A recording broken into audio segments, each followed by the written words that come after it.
Until I reached middle school, I was pretty happy in school. I didn't really like school. I was really young. I started high school at 13 and I graduated at 17. So emotionally, I didn't know what I wanted to do, and I had never really gone outside of the very small world in which I grew up. I wasn't really taking my education very seriously, and I feel like my teachers weren't really taking my education very seriously either. My father lost his job when I was 11 and was unemployed for a couple of years. Once I got to middle school, things really started to change. I just had a really adverse reaction to the whole popularity thing. High school was really difficult and painful for me. I don't know, things got kind of complicated and I didn't go along with things, and I actually used to cut class a lot. And then by the time I got to high school, I was completely finished. I wanted to get out as quickly as possible. And I went from being a good student and someone who strove for her best to wanting to be invisible. Each junior was required to meet with a counselor to talk about what their plans were. Mom's never going to let you leave school. I said, she's already done it. It's done, and I don't want to argue about it. And I said, I don't really think that I'm going to be going to college, so maybe I'll apply to the community college in a couple of years, but for now I'm just going to get a job when I get out of high school. And she said, yeah, I think that's the best plan. I split right after high school because education didn't turn me on in any kind of way.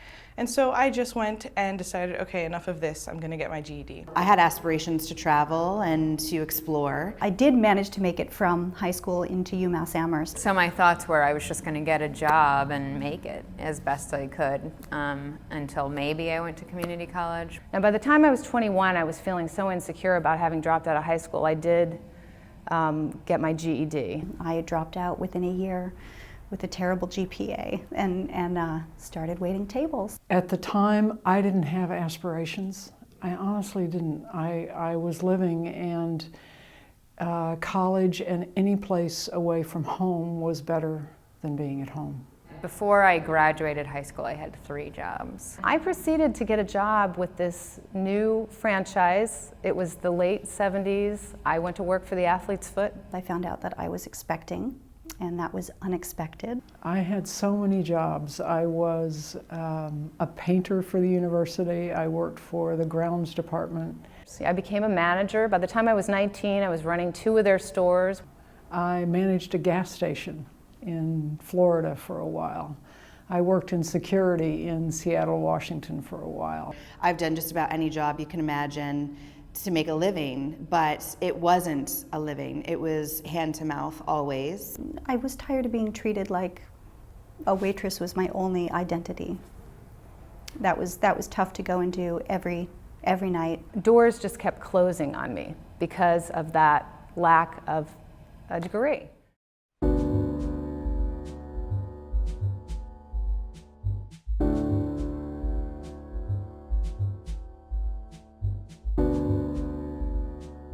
But my mother kept persisting, and I would even say pestering me to try and take the SATs.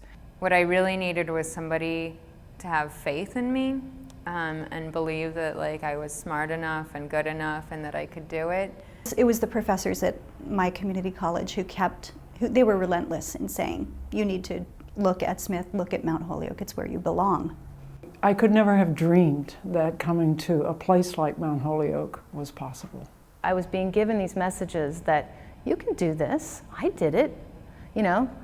Why can't you? I was no different than you. I imagine I'm not alone when I look at my past and recognize that at different junctures there has been someone or some people who have been kind and saw something in me that I couldn't see in myself. I think that may still be true. The biggest thing that I had to figure out or even just overcome was my fear of not being able to do it and disappointing myself.